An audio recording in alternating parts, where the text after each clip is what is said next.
João, capítulo 4. Jesus percebeu que os fariseus se deram conta dos batismos que ele e João realizavam, se bem que não era Jesus quem de fato batizava, mas seus discípulos. Eles perceberam que Jesus estava batizando mais pessoas que João, criando uma rivalidade aos olhos do povo. Jesus então deixou a Judéia e voltou para a Galiléia. Para chegar lá, tinha de passar por Samaria. Ele caminhou até Sicar, uma aldeia samaritana que divisava com as terras que Jacó tinha dado ao seu filho José. O poço de Jacó ainda estava lá. Jesus, cansado da viagem, assentou-se perto do poço. Era cerca de meio-dia. Uma mulher, uma samaritana, veio buscar água. Foi então que Jesus lhe pediu: "Poderia me dar um pouco de água?" Os seus discípulos tinham ido à cidade comprar comida para o almoço. A samaritana, surpresa, perguntou: "Como pode um judeu pedir alguma coisa a mim, uma samaritana?" Na época, os judeus se recusavam a falar com os samaritanos. Mas Jesus respondeu: "Se você conhecesse a generosidade de Deus e soubesse quem sou eu, pediria água a mim, e eu lhe daria água pura, água da vida." A mulher disse: "O Senhor não tem um balde para tirar água e o poço é fundo. Então, de onde vai tirar essa água viva? Por acaso o Senhor tem mais recursos que nosso antepassado Jacó, que cavou este poço e bebeu dele, e também seus filhos e seus rebanhos, e o deixou para nós?"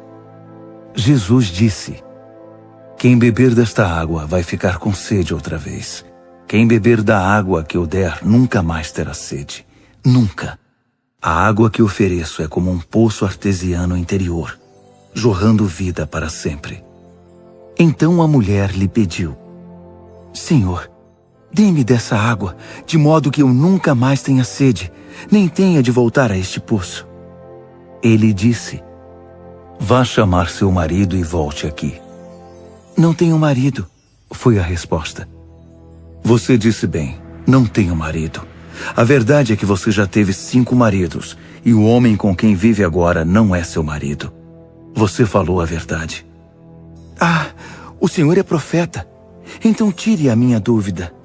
Nossos antepassados adoraram a Deus neste monte, mas vocês, judeus, insistem em que Jerusalém é o único lugar para adorar. Quem está certo?" "Mulher, acredite, está chegando a hora em que vocês, samaritanos, irão adorar o Pai, mas não neste monte, nem em Jerusalém. Vocês adoram como que tateando no escuro. Nós, judeus, adoramos na clara luz do dia. O caminho de Deus para a salvação veio por meio dos judeus. Mas chegará o momento, na verdade já chegou, em que não importará como vocês são chamados ou onde irão adorar. O que conta para Deus é quem você é e como vive. Seu culto deve envolver o seu espírito na busca da verdade.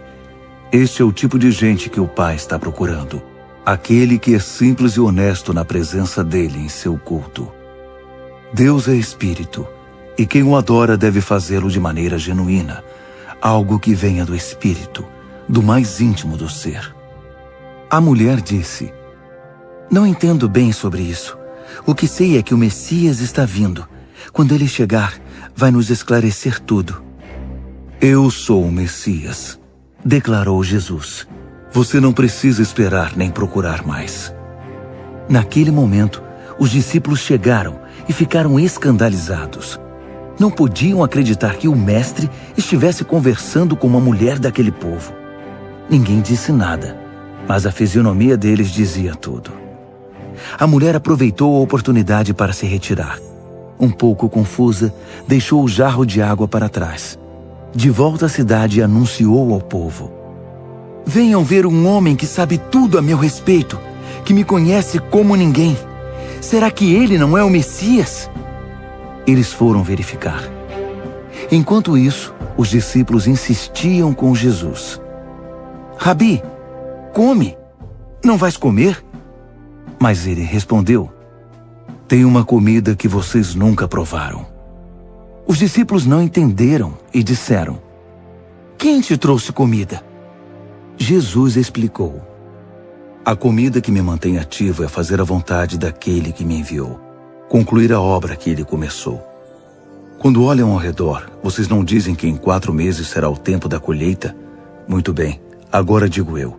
Abram os olhos e vejam o que está diante de vocês. Os campos samaritanos estão maduros. É tempo da colheita. O ceifeiro não espera.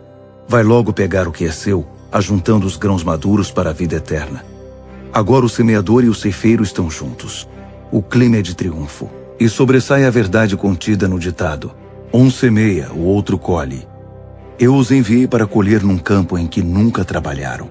Sem mover um dedo, vocês trabalharam num campo cultivado por outros desde muito tempo e com muito sacrifício.